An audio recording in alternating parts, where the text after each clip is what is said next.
Hi people, it's Archivist here, and today I'm going to be talking about Mario Kart Tour. The timing of this is very strange. There's no significant update to the game. I've just gotten into it recently. When I first downloaded the app last year, I thought it was a bit of a strange one. The controls for the game felt so different from what you would do with a typical controller that I was immediately put off from the game, even though I thought it looked really nice. And also the tracks seemed a bit too simplistic. And also back then, I don't know if this is still true, but back then you would only be able to play initially as Princess Peach, and you'd have to unlock very slowly all of the other characters. So you couldn't even play as Mario as the main character in a Mario Kart game. Furthermore, back then there was no true multiplayer. There was this bizarre system where you would be playing through the single player and it would sort of make it look like you were playing other players, but you actually were just playing against AI that had real usernames against them. But since then, they've improved quite a few things. I mean, that multiplayer is actually in there now. True multiplayer, true matchmaking, and you can either just play against people you want to play against, or you can play online. And for me, the ability to play with other players online in a Mario Kart game is transformative to the game's longevity. With Mario Kart 8 Deluxe, I got a decent amount out of the single player and some of the local multiplayer, but that was quite situational for me. Like when people come over, I do it. And the single player I played through once, but I didn't have too much of a desire to keep playing it. But the multiplayer is what kept me playing Mario Kart 8 Deluxe for hours and hours and hours, because I think the challenge that other players present is super repeatable. Like you can just see something slightly different every time. The more complex the game, the more you see. So admittedly, Mario Kart's not the most complex franchise, but nonetheless, it was a reason to keep coming back and improving on yourself. And now that they've opened that option up with Mario Kart Tour, and you can actually play with other players online, I've had a newfound appreciation for the game, especially as some of the tracks are actually complex enough where it's not just a giant randomized luck fest. Don't get me wrong, that's a factor, but there is an element of skill to it where you have to, as much as you can, be taking trick jumps and grind round corners, because if you don't, although you won't fall off the track, there's no way you're going to come in first, because if you're not taking advantage of all those opportunities to boost yourself forward, then all the other players are just going to shoot past you. So the tracks, well, some of the tracks are actually decently complex now, whereas I think initially they looked quite nice, but they were so simple to play on. Barely any ramps or anything like that, but now a lot of the tracks do have ramps, which means that if you don't take advantage of them, you fall behind, which is what I want, because there needs to be some element of difficulty. So the multiplayer, for one thing, I'm really glad that they've actually implemented true multiplayer. But even on the single player side, I have to say I do quite like it, where you're going through these very small cups where you tend to have 3 standard races, and then you have like a bonus feature where maybe you have to do a certain number of jumps or run over a certain number of enemy players, and you progress through this and it gets slowly trickier and trickier and trickier. And it's not all about coming in first place, it's actually also about just what you're doing. Like, are you hitting enemy players, are you doing the tricks, because this gets you points, and these points lead to stars, and stars are what you use to unlock further cups. So the idea is that you keep doing well at subsequent cups, and then you unlock future cups until it eventually gets to the point where you probably will hit your ceiling and you're struggling to unlock new cups without having to do really well at the previous races. But the thing is, if you get stuck, the great thing about this game is it does actually refresh, so you get a whole new string of new cups and new setups to do. And they will also, it seems to be quite frequently, introduce either completely new tracks, which is fantastic, or they'll introduce variants on old tracks where maybe there's a slightly different pathway. Sometimes they put these construction pieces in, so you have these ramps. For example, the Yoshi circuit, it has a completely different feel to it when they put the ramps over it. Well, it looks very similar, but the ramps add something to it. And I just have to say that I'm really enjoying it now. Like, although it's a really slow grind to unlock the characters and to unlock the carts, it does at least give you a reason to just keep playing this game. In Mario Kart 8 Deluxe, they pretty much just gave you every character to begin with, and although that was great in terms of options, at the same time I felt like I didn't have that level of excitement in terms of moving towards a new character. On the flip side though, it really does feel like a grind and a bit random in terms of what characters you want to get. And of course, this game does have the ability to get invested in a microtransaction system if you so wish, where you can spend money to get gems, and then there's a chance, because of down loot box system, to unlock those characters, but it's not specific, right? Like, it's not a traditional system where you have to beat this cup to unlock these characters, and I would definitely have preferred that as opposed to the loot box system, which very few people actually like. So that's an unfortunate blemish on what is otherwise quite a decent product.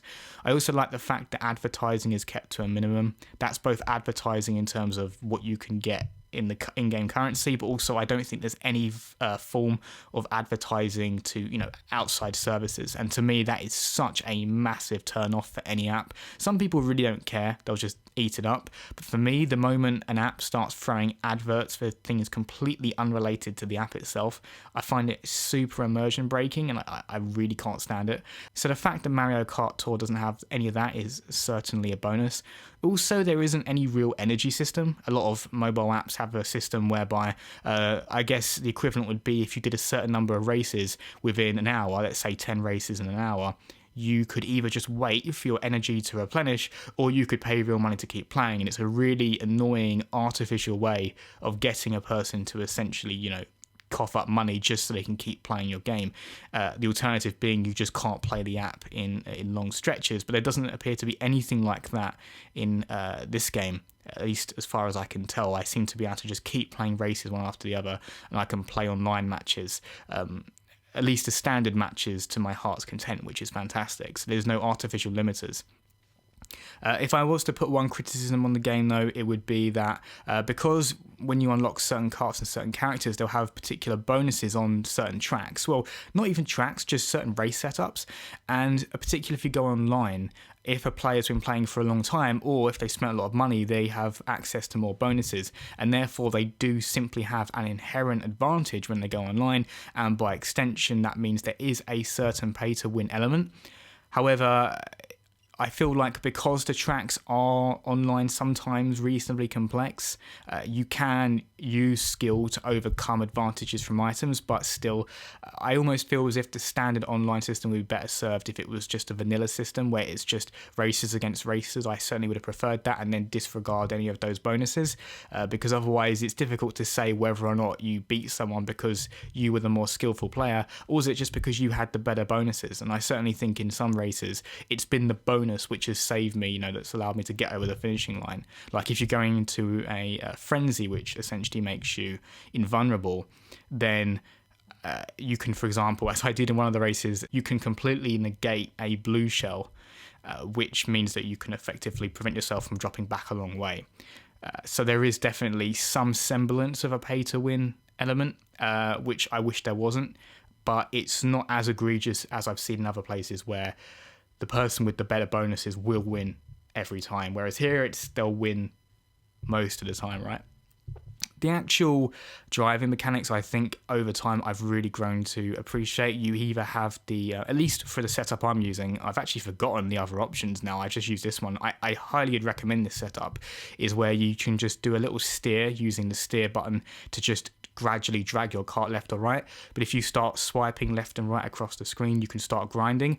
Much like any other Mario Kart game, if you're a decent player, you want to be grinding pretty much 100% of the time if you can, because this allows you to build up your boost meter, so you can go like yellow, blue, purple, and then you get a little bit of a speed boost.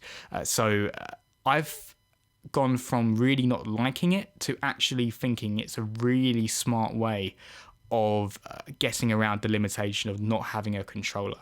So, and also on top of that, although my sort of gut reaction to any game in portrait is to not like it, because I suppose being a more traditional gamer, I like playing in a landscape widescreen. But you know what, I will admit it is nicer for longer sessions to have it in portrait, because the weight distribution of your phone is just a little bit easier. You can play very easily in one hand, I feel.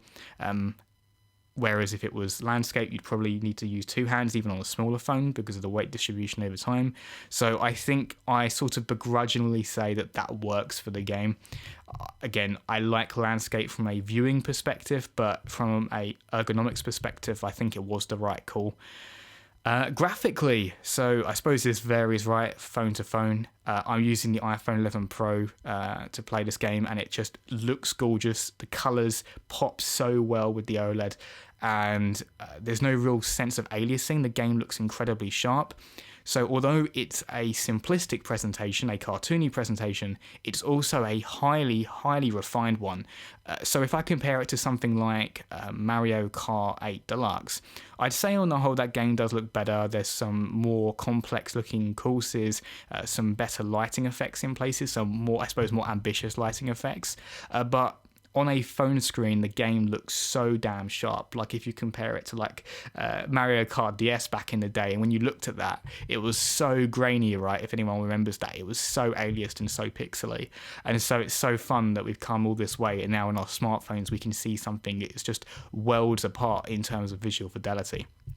And for me, I think the visual look of the game is definitely adding to my desire to want to keep playing it. It just looks so gorgeous on my phone. In fact, I'd go as far as to say it is the best looking phone game that I've ever seen. Like, even though Call of Duty Mobile is very good in terms of realism, I think this just gets the balance between performing well, looking refined, just really popping off the screen. It really does catch your attention when you play it. It's a really gorgeous looking game. So, in terms of a review, right, this is a free game, and it's more a question of, is it worth your time? And I'd say it absolutely is worth your time. It's a great little game to be playing. You can go online, plenty of people to play with online, but I would also highly encourage you to, and I suppose Nintendo hate me say this, but do not spend any money at all whatsoever on this game. I haven't spent anything on this game, and I'm very satisfied with it. You might be tempted early on if you're stuck with a character you don't particularly want to be playing as, but if you just keep playing with that character, you will eventually get the likes of Mario, as I've done, and the other characters. So really do not be tempted, I would say, to spend money on the game. I would say just treat it as a bit of a marathon, right? This is not something you're looking to complete in a week or even a month. This is something like an ongoing project. Like, even if you upgrade smartphones, you're going to be able to use your Nintendo account to transfer over. So this should be something ongoing. So I would certainly recommend playing the game, but I would not recommend spending anything on it. Which is a bit harsh in terms of like, okay, that's not supporting. I suppose if you want to do it from the perspective of supporting Nintendo, I might encourage it. But in terms of, do you need to spend money to enjoy the game? Absolutely 100% no, you don't. So those are my thoughts on Mario Kart Tour. Quite possibly my favourite mobile game now, and maybe ever. I've had so much fun with this game recently since they added the multiplayer. So I just wanted to call that out. As always, people, thanks very much for watching, and see you next time.